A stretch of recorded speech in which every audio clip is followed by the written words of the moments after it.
You ever be chilling at home, eating carbs, and then you realize that you need to put on a jacket so that you won't be in a video in your PJs and actually record your bio video? Yeah, so let's get right to it.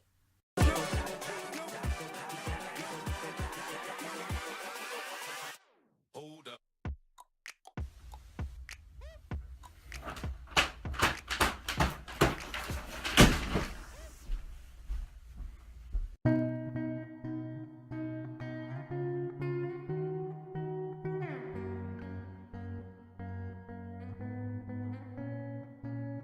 DNA is located inside the nucleus of a eukaryotic cell.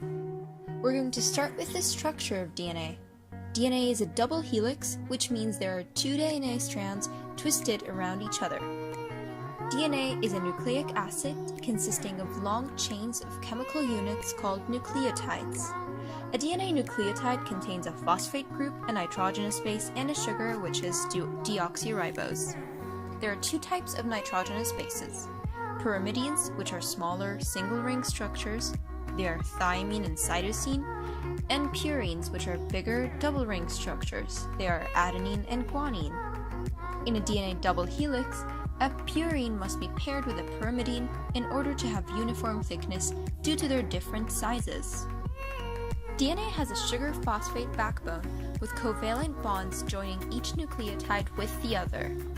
Each strand of DNA has a 3' and a 5' end. On the 3' end, the hydroxyl is bonded to carbon number 3 on deoxyribose.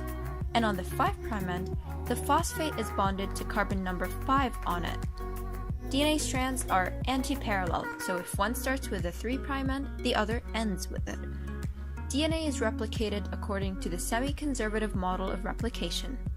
This model indicates that replication of one DNA molecule will produce two copies of it, each containing one original strand and one new strand.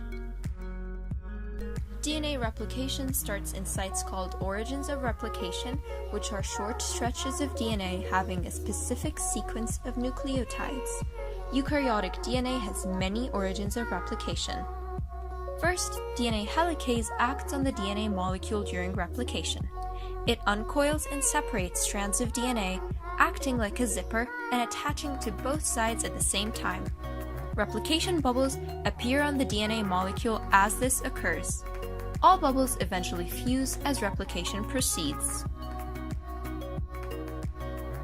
The DNA molecule is now beginning to look like a fork. Now, DNA polymerase starts acting on this DNA molecule. It reads the original DNA strand from the 3' to the 5' end, but the new strand is built 5' to 3'. This produces a continuous or leading strand and a lagging strand. The lagging strand is being built in pieces or Okazaki fragments.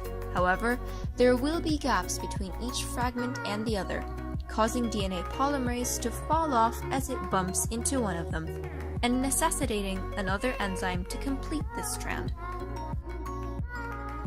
DNA ligase is then used to bridge these gaps between Okazaki fragments.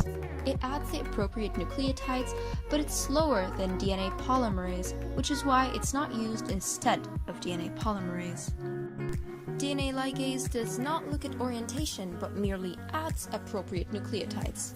Proofreader enzymes then ensure that the new strand is perfectly complementary to the original strand. If they find something wrong, they'll make changes to one of the strands, but if they change something on the original strand, this may lead to a mutation.